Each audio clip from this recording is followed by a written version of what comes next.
On est au Castérail, une petite commune haut-garonnaise, dans un secteur donc, qui n'est pas spécialisé en élevage.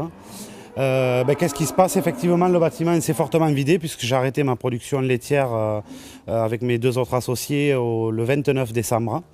Donc production laitière bio. Et donc voilà, petit à petit, nous vidons le bâtiment. 8 vaches qui sont parties ce matin, 8 petits veaux qui sont partis cet après-midi. Et le vide est en train de se créer. Ça fait bizarre même, de le dire et de le voir surtout.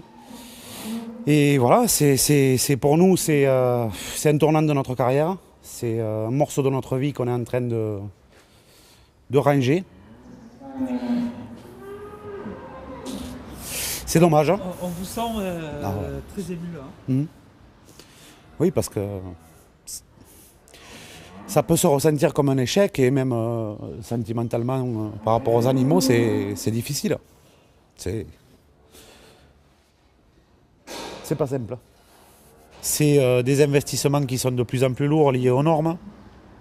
C'est des coûts de production qui augmentent liés au prix des aliments, des produits qu'on doit acheter, l'eau, l'électricité, c'est un ensemble.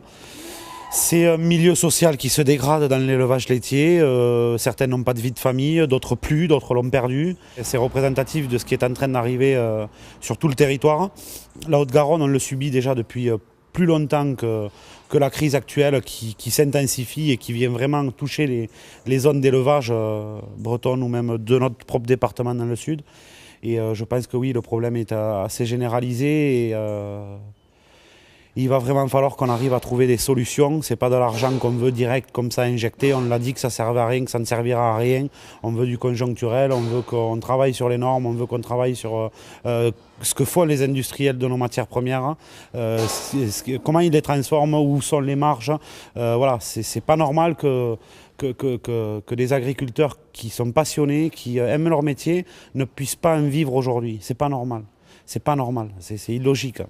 Le peu de marge, quand ça va bien, que tout est OK, qu'on arrive à avoir, au vu du nombre d'heures que représente le travail sur un troupeau laitier, vous étiez à 2-3 euros de l'heure. Aujourd'hui, ça, un prud'homme, tout le monde vous condamne, vous met au trou pour ça. Et bien, quand ça va vraiment pas, vous travaillez pour perdre de l'argent. Donc mon salaire était à moins de 10 euros de l'heure. Ben voilà, ça c'est un ensemble quoi. J'aurais des ressources financières à plus en pouvoir. Ben, j'aime tellement les animaux et mon métier que je préférerais continuer. Mais ça marche pas, ça ne marche pas. Se tourner vers le bio. On a dit ça peut être une solution. Non, les industriels, la GMS a déjà pris le pas sur le bio et l'a déjà réduit à état de larve. Voilà, avec le peu d'écart de prix qu'on avait entre le bio et le conventionnel, on n'y arrivait pas non plus. Donc voilà, même le mode de production, parce que souvent c'est mis en cause, on dit qu'il faut arrêter les gros élevages industriels. Voilà, moi c'est quand même assez grand, mais elles avaient l'accès au parc, elles étaient en bio.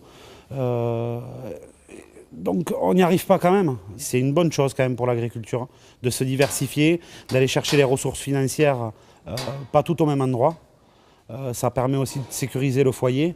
Donc moi je comprends les agriculteurs et je partage leur position quand il y en a qui font le choix de diversifier en chambre d'hôte, en restauration, voilà, il y a tout un tas de choses qui peuvent être envisagées. Et je le comprends, je le trouve intéressant.